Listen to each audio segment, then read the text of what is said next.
Welcome to the lounge. My name is Toby Roydell, and today we will talk about some self-perception and how we get things mixed up all the time. Let's dive right in.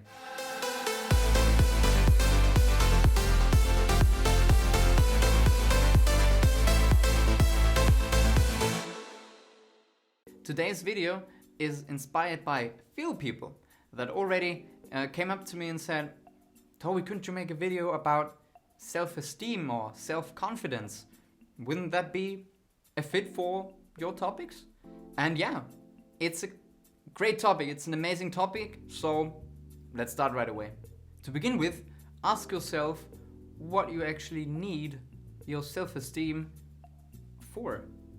No, I'm serious. Because everyone thinks that you need to have high self-esteem and be confident all the time and need to be respected by others, so other people have to see that you're confident all the time.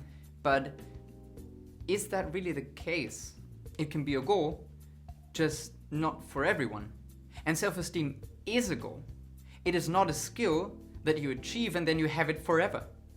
Confidence and self-esteem is slippery. It is a goal like happiness in life, for example. Happiness in life is a great goal, and having high self-esteem is kind of equal. It is never finished. You never reach the point where you say, yeah, from now on, I'm only happy. It's the same here. You don't reach a point in your life where you say, from now on, I'm only confident or have high self-esteem. That will never happen. Because the process of having or achieving, however you want to call it, a lot of self-esteem or high confidence, it is a process that is probably never over. And be aware that it is like a drug. You see, you might have already had many of successes, all right? You might have had good grades in school, and then people told you, oh man, you're so great, you have great grades in school, all right? Or you won prizes in sports. In tennis or dancing, whatever, you won prizes and you have them at home on your shelf, all right? And people tell you, wow, you're such a good dancer, you're such a good sportsman. And you had gigs, some musical gigs where you were on stage and people applauded and stuff like that. That leads to high self-esteem. That leads, like, you get immensely good feedback from other people and you think highly of yourself. But I guess for everyone comes the time when that success ends.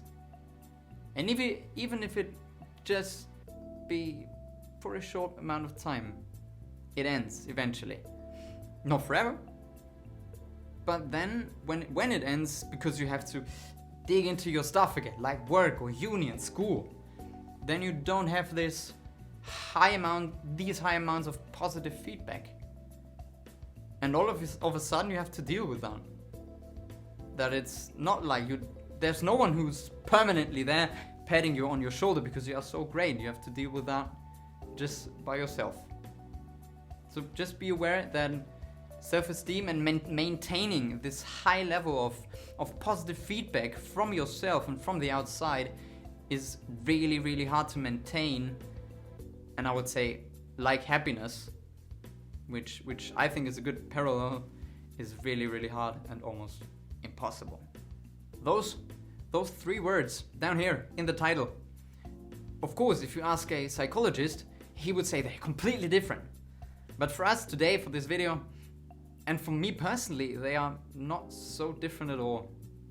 Because, of course, we have self-confidence, self-respect, and self-esteem, but in the end, I feel like it's not much more than how do I see myself? Am I proud of myself? Are other people proud of me? And especially, do I deserve that? Do I deserve how I see myself, positive or negative? Or do other people, or is it okay, and do I deserve how other people view me? This is a really important part, and everyone who says, I don't care what other people think of me. I envy all the people that can say that in honesty. But I think there are quite few people that can actually say, in honesty, I don't care what anybody thinks of me. This is a huge trait which, if you want, you can try to achieve that too. That's a tough task too. And everything I just talked about, how I see myself, how other people view me, and if I deserve that, this directly leads to the core of self-esteem and confidence. And that is that it is not a skill that is just learned and finished, but a result. If you are full of negative emotions and feelings, if other people put the blame on you for things that you did wrong or didn't even do wrong, and if you're working, or if you feel that you're working hard on something but you feel like it leads you nowhere, how can you have a high opinion of yourself? That is really, really high. If you're just surrounded by this negativity, and so the result is that you don't see yourself in a good light, and that you fear that other people do not see you in a good light either.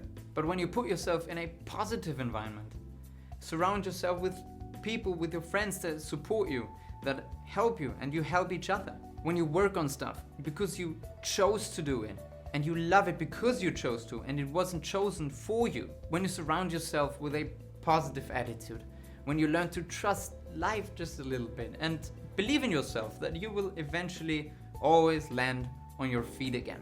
If you can get yourself into believing just that, then you can walk the streets with your head high. And someone might even walk up to you and ask you, Michael, why does it work for you? Why does it look so easy when you do it? It's because of that. And finally, can you do it all on your own? Most likely not, but you will always have people around you that will help you. Always. My name is Toby Roydell, and I'm glad if this video gave you a new perspective, because this is what this channel is all about. By the way, new videos every 2 weeks on Monday. Don't forget, check them out. And I will see you again next time here in my lounge.